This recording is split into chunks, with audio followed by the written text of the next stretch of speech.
தமிழ்நாடு சட்டமன்ற தேர்தல் 2026 கூட்டணி மற்றும் தொகுதி பங்கீடு. தமிழ்நாட்டில் நடைபெற உள்ள 2026 சட்டமன்ற தேர்தலை முன்னிட்டு அரசியல் கட்சிகள் கூட்டணி மற்றும் தொகுதி பங்கீடை அறிவித்துள்ளன. திமுக கூட்டணி முதல்வர் மு.க.ஸ்டாலின் தலைமையில் திமுக கூட்டணி வலுவாக களமிறங்கியுள்ளது.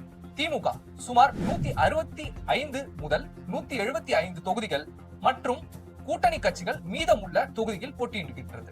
அதிமுக எடப்பாடி கே பழனிசாமி தலைமையில் அதிமுக கூட்டணி அமைந்துள்ளது. தமிழக வெற்றி கழகத்தின் தலைவர் விஜய் தலைமையிலான கூட்டணி எதுவும் அமையவில்லை. அவர் தனித்து போட்டியிடுகிறார். நாம் தமிழர் கட்சியின் தலைவர் சீமான் தலைமையில் கூட்டணி எதுவும் அமையவில்லை. அவர் தனித்து போட்டியிடுகிறார். வலுவான போட்டிகள் திமுக கூட்டணி வெர்சஸ் அதிமுக கூட்டணி. முக்கிய தாக்கம் டிவிகே மற்றும் என்டிகே. உங்கள் வாக்கு உங்கள் உரிமை. அதை தவறாமல் பதிவு செய்யுங்கள். நல்ல ஆட்சி உருவாக உங்கள் ஓட்டு மிகவும் முக்கியம். நினைவில் வைத்து வாக்களிக்கவும்.